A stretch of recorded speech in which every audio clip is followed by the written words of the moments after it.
Bapak Ibu yang dikasih Tuhan, saya ini mempersiapkan khotbah ini bertanya, Tuhan ngomong apa lagi nih Tuhan? Nah pasti ngomong apa lagi? Nggak gampang loh Bapak Ibu jadi pendeta, apalagi kalau khotbahnya tiap minggu. Harus bener ini. Orang satu bulan 2 kali, saya 1 bulan 2 kali, kadang 1 kali ya, kadang enggak. Ini tanya Tuhan, ini keluar masuk. Ini ngomong apa ya Tuhan? Kamu mau ngomong apa ya Tuhan? Tuhan kadang nggak ngomong-ngomong, sampai pas mepet Bapak Ibu, baru ngomong, langsung nulis. Oh ini, saya enggak bisa bayangkan kalau tiap minggu terus khotbah. Makanya Pak Samuel Lasuardi ngomong, 1 kali aja. 1 kali ini dibawa kemana-mana khotbahnya Pak. Nah, kalau gembala nggak bisa begitu, harus selalu baru.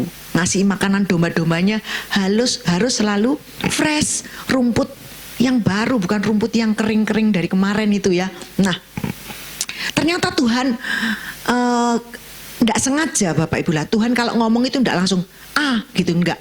Tiba-tiba saya ini nyanyi, saya ini ngomong, langsung Roh Kudus ngomong, tempat perhentian. Tuhan, kok tempat perhentian? Khotbahmu nanti tempat perhentian. Terus langsung tak cariin ayatnya, kan sudah ada judulnya, cari ayatnya Bapak Ibu, tulis begitu. Nah, sampailah selesailah khotbah ini Sabtu malam kemarin. Nah, sekarang saya akan ceritakan kepada Bapak Ibu apa yang saya dapat dari Tuhan. Nah, Bapak Ibu yang dikasih Tuhan, kata berhenti, kan ini judulnya tempat perhentian ya. Kata berhenti, kata itu sama dengan rest, sama dengan beristirahat. Ini pertama kali disebutkan di Kejadian 2 ayat 2 sampai 3. Kejadian 2 sampai 3. Ketika Elohim pada hari ke-7 telah menyelesaikan pekerjaan yang dibuatnya itu, berhentilah ia pada hari ke-7 dari segala pekerjaan yang telah diperbuatnya itu. Lalu Elohim memberkati hari ke-7 itu dan menguduskannya, karena pada hari itulah ia berhenti, diulangi lagi, dari segala pekerjaan penciptaan yang telah dibuatnya itu. Nah, di dalam IMB yang Alkitab tak bagikan, mungkin Dina belum dapat ya Alkitabnya, enggak dibawa ya. Alkitabnya ada di rumah saya, pulang belum dibawa ke sini. Nah, dalam IMB kata berhenti ini ditulis beristirahat. Jadi dikatakan di sini, demikianlah langit dan bumi dan segala isinya telah diselesaikan. Pada hari ke-7 Elohim menyelesaikan pekerjaannya, dan pada hari ke-7 dia beristirahat dari seluruh pekerjaan yang telah dilakukannya. Lalu Elohim memberkati hari ke-7 itu dan menguduskannya, karena pada hari itu ia beristirahat. Di garis bawahi, beristirahat. Yang kedua, beristirahat dari semua pekerjaan penciptaan yang telah dilakukannya. Nah, kata berhenti, beristirahat atau rest itu sama dengan sabat Bapak Ibu. Karena kata sabat itu juga sama dengan rest, sama dengan istirahat. Jadi sebenarnya sabat itu dimulai pada masa penciptaan, yaitu setelah Elohim menciptakan langit dan bumi dalam 6 hari, berhentilah atau beristirahatlah atau restlah atau sabatlah pada hari ke-7 dari segala pekerjaan yang telah dibuatnya. Nah, kemudian kita tahu ya, kata sabat, kata berhenti, kata rest itu pertama-tama Tuhan sendiri yang melakukannya. Dia berhenti, dia sabat, dia rest Dia istirahat pada hari ketujuh dari semua pekerjaan penciptaannya. Yang kedua, kata sabat atau perhentian yang kedua ini muncul di kitab Keluaran 16 ayat 23. Kita baca mulai 22 sampai 24 ya sebenarnya. Tapi pada hari yang ke-6 mereka memungut roti itu 2 kali lipat. 2 kali lipat banyaknya, 2 gomer untuk tiap-tiap orang. Dan datanglah semua pemimpin jemaah memberitahukannya kepada Musa. 23. Lalu berkatalah Musa kepada mereka, inilah yang dimaksudkan Tuhan.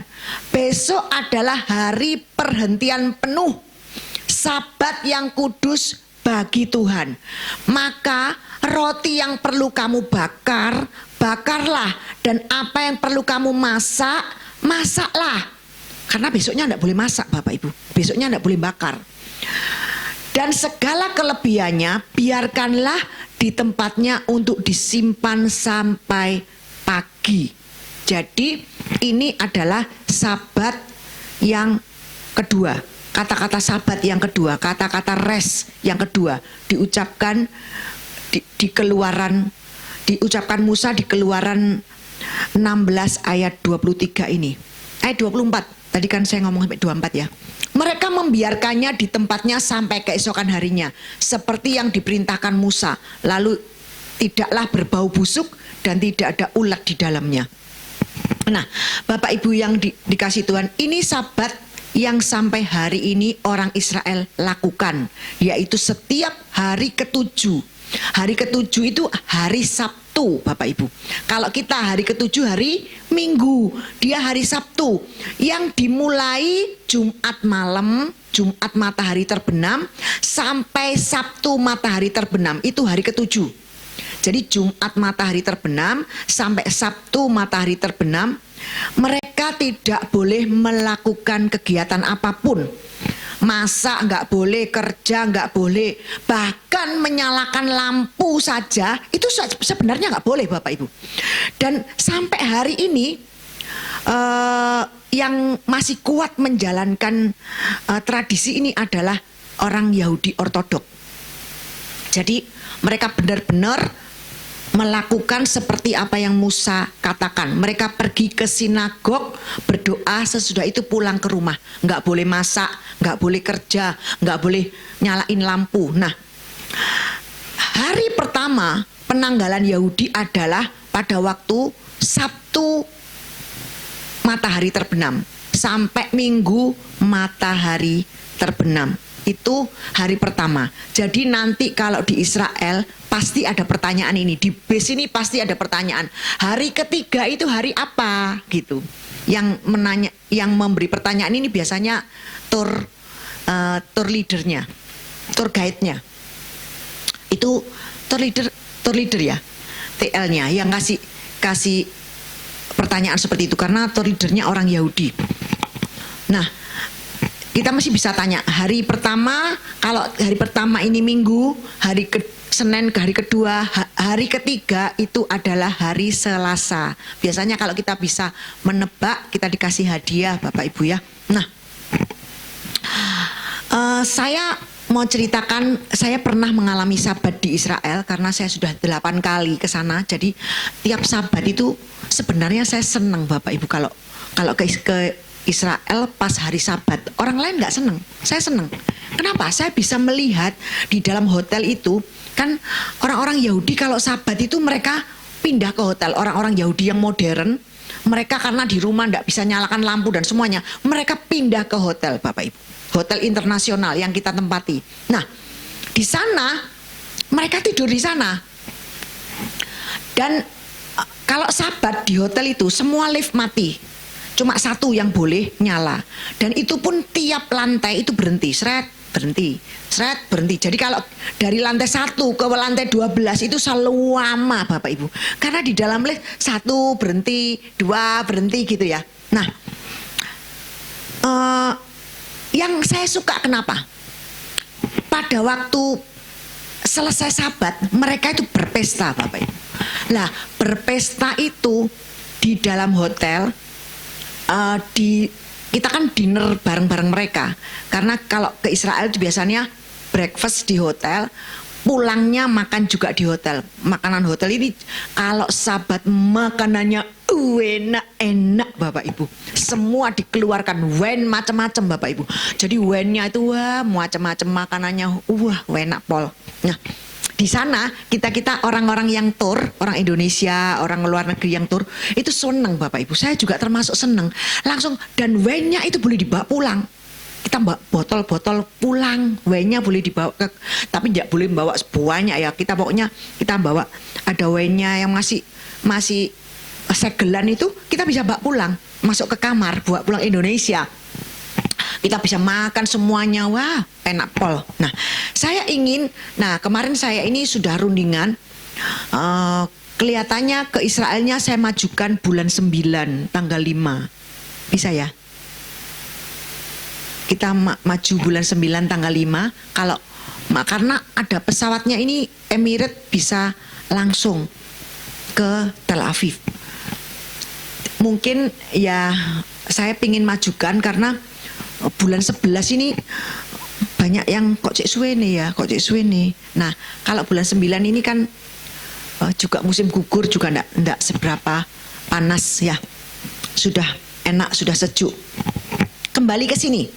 Kembali ke firman Tuhan. Keluaran 16 ayat 29 sampai 30 berkata, "Perhatikanlah, Tuhan telah memberikan Sabat itu kepadamu. Itulah sebabnya pada hari ke-6 Ia memberikan kepadamu roti untuk 2 hari. Tinggallah kamu di tempatmu masing-masing. Seorang pun tidak boleh keluar dari tempatnya pada hari ke-7 itu." Benar-benar di karantina ya Bapak Ibu. "Lalu beristirahatlah bangsa itu pada hari ke-7. Benar-benar beristirahat." Imamat 23 ayat 3 dikatakan 6 hari lamanya boleh dilakukan pekerjaan, tapi pada hari yang ke-7 haruslah ada Sabat, hari perhentian penuh, yakni hari pertemuan kudus. Janganlah kamu melakukan suatu pekerjaan, itulah Sabat bagi Tuhan di segala tempat kediamanmu. Jadi Sabat yang kedua itu pada waktu Keluaran, zamannya Musa. Ini juga atas perintah Tuhan Bapak Ibu untuk melakukan Sabat. Jadi Sabat yang pertama dilakukan oleh Tuhan sendiri pada waktu penciptaan. Sabat yang kedua adalah Tuhan memerintahkan kepada Musa untuk diumumkan kepada orang Israel di Keluaran, di kitab Keluaran. Yang ketiga, kata perhentian atau Sabat atau rest. Yang ketiga yang dimaksudkan di Ibrani ini, di Keluaran ini, sebentar ya, di kata perhentian yang ketiga yang dimaksudkan adalah tanah Kanaan, negeri yang dijanjikan Tuhan. Ini ada di Keluaran 3 ayat 8 juga. Negeri yang dijanjikan Tuhan untuk diberikan kepada orang Israel, negeri yang berlimpah susu dan madu. Jadi perhentian yang ketiga yang dimaksudkan adalah tanah Kanaan. Yang pertama tadi Tuhan pada waktu penciptaan, kedua pada waktu mengumumkan Sabat kepada bangsa Israel, yang ketiga yang dimaksudkan perhentian ini adalah tanah Kanaan. Keluaran 3 ayat 8. Keluaran 3 ayat 8. "Sebab itu aku telah turun untuk melepaskan mereka dari tangan orang-orang Mesir dan menuntun mereka keluar dari negeri itu ke suatu negeri yang baik, yang luas, suatu negeri yang berlimpah-limpah susu dan madunya, ke tempat orang Kanaan, orang Het, orang Amori, orang Feris, orang Hewi, dan orang Yebus." Terus Keluaran 3 ayat 17. "Jadi aku telah berfirman, aku akan menuntun kamu keluar dari kesengsaraan di Mesir menuju ke negeri orang Kanaan, orang Het, orang Amori, orang Feris, orang Hewi, dan orang Yebus, ke suatu negeri yang berlimpah-limpah susu dan madunya." Inilah yang dimaksudkan tempat perhentian yang ketiga ini, yaitu tanah Kanaan. perhentian pertama Tuhan sendiri yang ngomong, kedua Musa atas perintah Tuhan, yang ketiga Tuhan ngomong tentang Kanaan. Tetapi Bapak Ibu, tidak semua orang Israel bisa masuk tempat perhentian ini, yaitu tanah Kanaan. Hanya yang berumur 20 tahun ke bawah yang bisa masuk ke tanah Kanaan karena pemberontakan mereka kepada Tuhan. Nah, kita lihat Bilangan 32 ayat 10 sampai 11. Maka bangkitlah murka Yahweh waktu itu, dan ia bersumpah bahwasanya orang-orang yang telah berjalan dari Mesir yang berumur 20 tahun ke atas tidak akan melihat negeri yang kujanjikan dengan sumpah kepada Abraham, Ishak dan Yakub, oleh karena mereka tidak mengikuti aku dengan sepenuh hati. Kecuali Kaleb bin Yefune orang Kenas itu dan Yosua bin Nun, sebab keduanya mengikut Tuhan dengan sepenuh hatinya. Ulangan 12 ayat 9 sampai 11. Sebab hingga sekarang kamu belum sampai ke tempat perhentian dan ke milik pusaka yang diberikan kepadamu oleh Tuhan Elohimu. Tapi apabila nanti sudah kamu seberangi sungai Yordan dan kamu diam di negeri yang diberikan Yahweh Elohimu. Jadi ini kan menunjukkan tempat perhentian ini adalah di seberang sungai Yordan, yaitu tanah Kanaan. Kepadamu untuk dimiliki, dan apabila ia mengaruniakan kepadamu keamanan dari segala musuhmu di sekelilingmu dan kamu diam dengan tentram, maka ke tempat yang dipilih Tuhan Elohimu untuk membuat namamu diam di sana, haruslah kamu bawa semuanya yang kuperintahkan kepadamu, yakni korban bakaran, korban sembelihan, persembahan persepuluhan dan persembahan khususmu, dan segala korban nasarmu yang terpilih yang kamu nasarkan kepada Tuhan. Bapak Ibu yang dikasih Tuhan, ini jadi perhentian yang ketiga yang dimaksudkan adalah tanah Kanaan. Nah, 1 Raja-Raja 8 ayat 5-6 ini yang terakhir, ayat peneguhan yang terakhir. Salomo berkata, terpujilah Tuhan yang memberikan tempat perhentian kepada umatnya Israel, tempat seperti yang difirmankannya, dari segala yang baik yang telah dijanjikannya dengan perantaraan Musa hambanya, tidak ada satupun yang tidak dipenuhi. Jadi pada waktu Salomo berkata seperti ini, umat Israel itu sudah memasuki tanah Kanaan, tempat perhentian, yaitu seperti Israel hari ini, tempat yang diduduki sampai hari ini. Ini adalah tanah Kanaan, tanah perjanjian. Nah, apakah ini yang dimaksudkan tempat perhentian? Ada lagi Bapak Ibu, tempat perhentian yang keempat yang dimaksudkan. Jadi ada kata perhentian sampai nanti mentok di Ibrani. Kita baca di Ibrani Bapak Ibu. Nah, kata perhentian yang keempat kita baca Ibrani 4 ayat 8 sampai 10. Perhentian yang ketiga dimaksudkan adalah tanah Kanaan yang kita sebut Israel sampai hari ini, itu adalah tempat perhentian yang dimaksudkan Tuhan yang ketiga. Tapi yang keempat ada lagi. Sebab Ibrani 4 ayat 8 sampai 10, sebab andai kata Yosua telah membawa mereka masuk ke tempat perhentian, pasti Elohim tidak akan berkata-kata kemudian tentang suatu hari lain. Jadi masih tersedia suatu hari perhentian, hari ke-7 bagi umat Elohim. Sebab barang siapa telah masuk ke tempat perhentiannya, ia sendiri telah berhenti dari segala pekerjaannya, sama seperti Elohim berhenti dari pekerjaannya. Nah, tempat perhentian yang keempat ini yang dimaksudkan adalah surga. Jadi ada perhentian-perhentian, kata-kata perhentian yang artinya sama tapi maknanya berbeda. Sabat, rest, semuanya, tapi artinya beda Bapak Ibu. Perhentian yang ketiga tadi tanah Kanaan yang ada di dunia ini, tapi perhentian yang keempat ini artinya adalah surga. Kita baca dalam kitab IMB, bisa ya, IMB. Di IMB kata perhentian ini dikatakan perhentian sabat. Jadi lebih jelas Bapak Ibu. 8. Sebab jika Yosua telah membawa mereka masuk ke dalam perhentian itu, Elohim pasti tidak akan berbicara tentang suatu hari lain. Jadi kalau yang dimaksudkan adalah Kanaan, Tuhan tidak akan ngomong lain, tidak ngomong tempat perhentian lain. Tapi ini Tuhan masih ngomong tempat perhentian lain. Berarti ada suatu tempat perhentian yang selanjutnya, Bapak Ibu. Nah, jadi masih tersedia perhentian Sabat untuk umat Elohim. Sebab barang siapa telah masuk perhentiannya, maka ia berhenti dari pekerjaannya, sama seperti Elohim berhenti dari pekerjaannya. Nah, apa? Selama kita di dalam dunia, kita tetap bekerja, Bapak Ibu. Tapi kalau dikatakan berhenti dari segala pekerjaannya, itu berarti benar-benar tempatnya di surga, ya. Kan dikatakan berbahagialah orang yang mati dalam Tuhan sejak sekarang ini, dia bisa beristirahat dari jerih lelah mereka, sebab perbuatan mereka menyertai mereka. Jadi perhentian yang keempat yang dimaksudkan adalah surga. Ayat 11.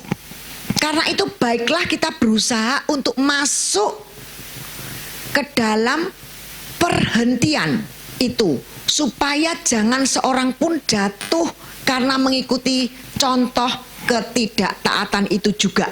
Tapi ini Alkitab LA ini tidak sama. Salah Bapak Ibu, ketidaktaatan itu tidak ada.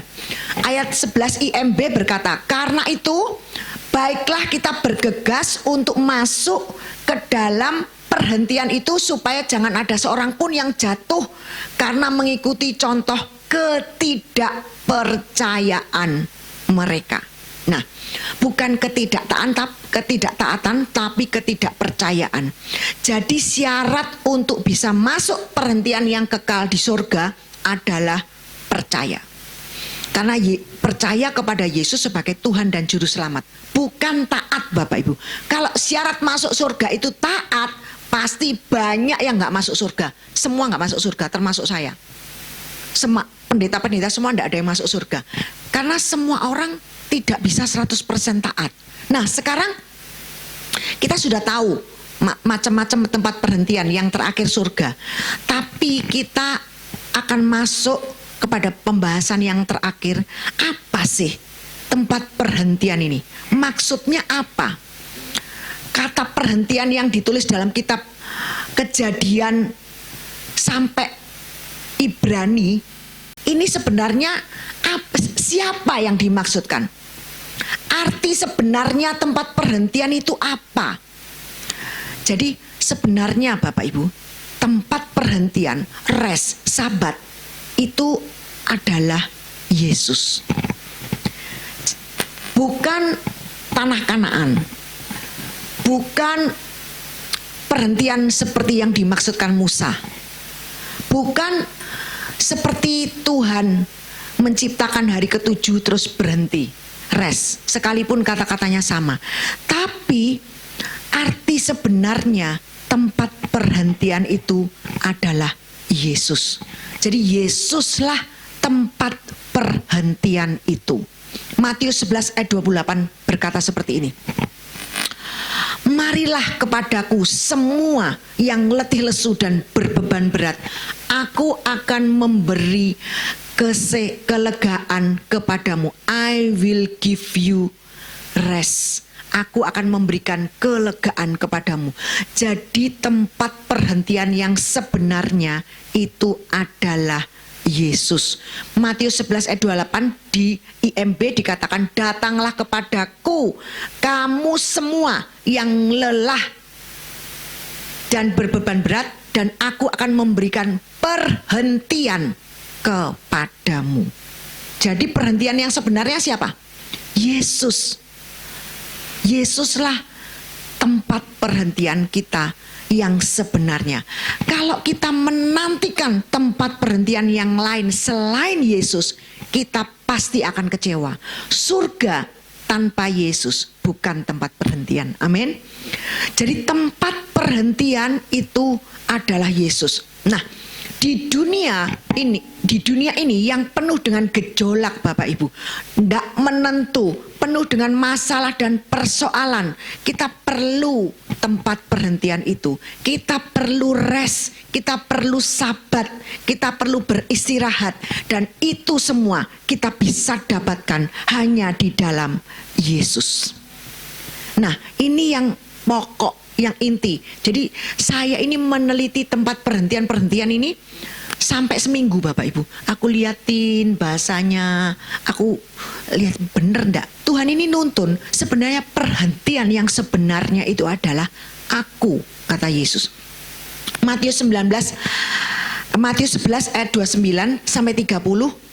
Pikulah kuk yang kupasang dan belajarlah kepadaku, karena aku lemah lembut dan rendah hati, dan jiwamu akan mendapatkan ketenangan. Dalam IMB-nya kelegaan ya. Kalau LAI-nya ketenangan, tapi kalau IMB-nya ini kelegaan bagi jiwamu. Lega begitu Bapak Ibu. Sebab kuk yang kupasang itu enak dan bebanku pun ringan. Nah Bapak Ibu yang dikasihi Tuhan, kuk ini banyak diartikan sebagai beban. Ada yang mengatakan beban hukum Taurat. Dan kuknya Tuhan Yesus ini, kuk yang ngomong pikulah kuk yang kupasang, berarti kuknya Tuhan Yesus. Ini adalah kasih karunia. Ada yang mengartikan seperti itu. Tapi apapun itu, bila kita pikul kuk ini bersama-sama dengan Tuhan Yesus dan kita mau belajar daripadanya, maka beban itu akan menjadi ringan dan jiwa kita akan mengalami kelegaan. Nah, sekarang saya mau cerita, apa sih kuk itu kayak apa sih? Bapak Ibu pernah lihat orang membajak di sawah? Itu kan ada kerbonya 2 ya Bapak Ibu. Terus dikasih kuk di sininya. Nah, ini harus senada Bapak Ibu. Kesono semua, kesini semua. Bukan satunya kerbonya ke sana, ke sini. Jadi berat. Nah, salah satu dari kerbo itu adalah kita. Satunya adalah Yesus. Jadi Tuhan ngomong seperti ini, pikulah kuk yang kupasang dan belajarlah kepadaku. Ikut Tuhan. Kalau Tuhan ke sono, kita ke sono. Belajar kepada Tuhan. Nah, belajar sama Tuhan. Kalau Tuhan ke sono, kita mau ke sini, pasti berat. Nah, biasanya yang membawa kita berat itu adalah daging kita. Karena kita tidak mau ikut sama Tuhan. Tidak mau mengikuti Tuhan.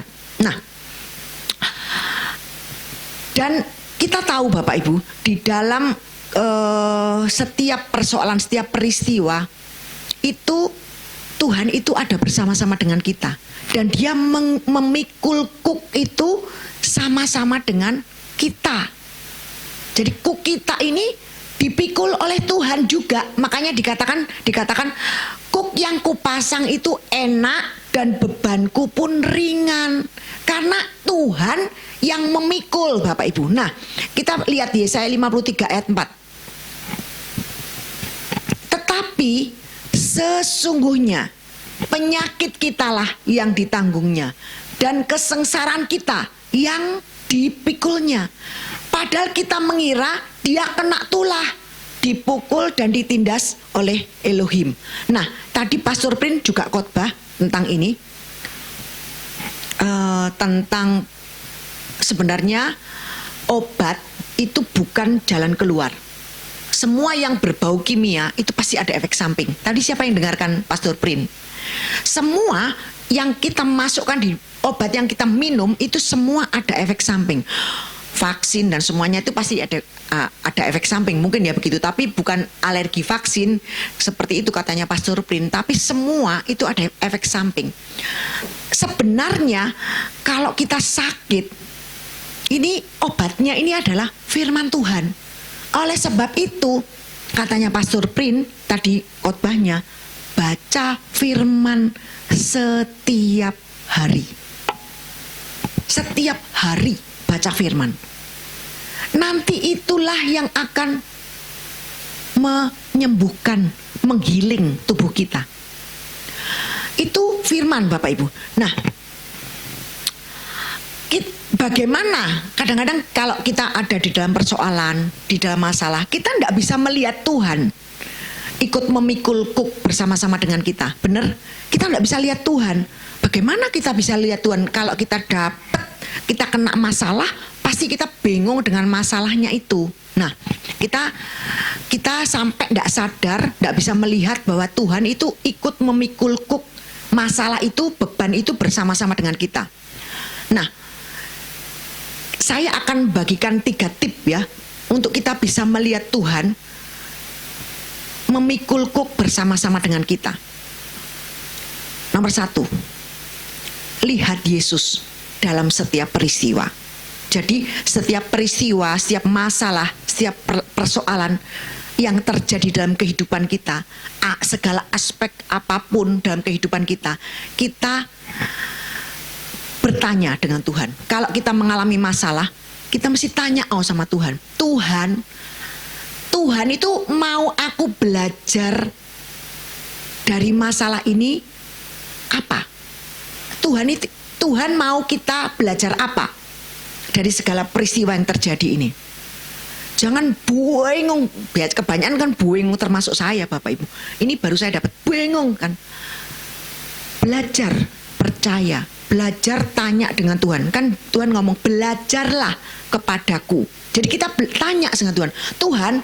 Tuhan mau belajar, mau aku ini belajar apa lewat peristiwa ini, lewat masalah ini. Tuhan mau aku belajar apa? Seperti yang dikatakan, pikulah kuk yang kupasang dan belajarlah kepadaku, karena aku lemah lembut dan rendah hati, dan jiwamu akan mendapat ketenangan, kelegaan. Belajar apa aku ini Tuhan? Tanya Bapak Ibu, tanya. Tuhan ini Tuhan yang hidup, kita bisa tanya terus. Sampai suatu saat dia pasti menunjukkan kepada kita. Oh, ternyata aku suruh belajar ini, suruh belajar ini. Begitu Bapak Ibu. Nomor 1, kita pasti bisa melihat Yesus lewat pertanyaan. Tuhan, aku tahu kamu ada di dalam setiap musim dalam kehidupanku. Saat ini musimku seperti ini Tuhan. Tuhan mau aku belajar apa dari semua peristiwa yang aku alami ini.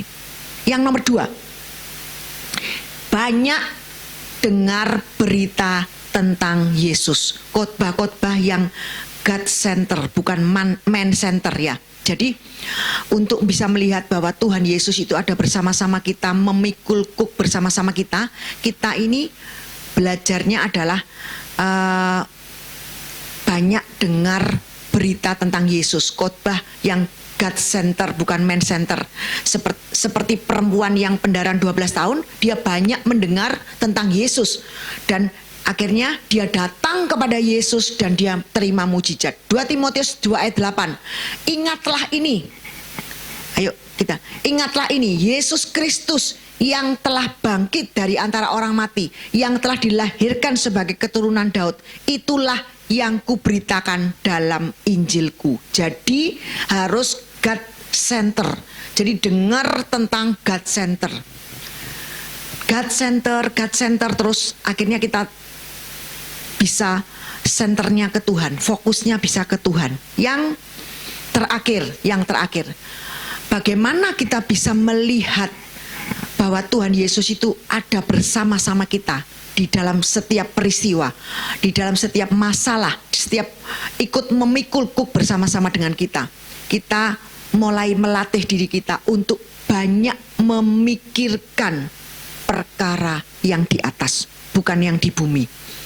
Kolose 3 ayat 1-3 berkata, karena itu kalau kamu dibangkitkan bersama dengan Kristus, carilah perkara yang di atas, di mana Kristus ada duduk di sebelah kanan Elohim. Pikirkan perkara yang di atas, bukan yang di bumi, sebab kamu telah mati dan hidupmu tersembunyi bersama-sama dengan Kristus di dalam Elohim. Jadi tempat perhentian sebenarnya adalah Yesus. Bagaimana kita bisa melihat bahwa Yesus itu tempat perhentian kita. Kan biasanya kalau kena masalah kita tidak bisa melihat Yesus, tapi masalahnya yang kita lihat semakin gede, semakin gede, semakin gede, Bapak Ibu.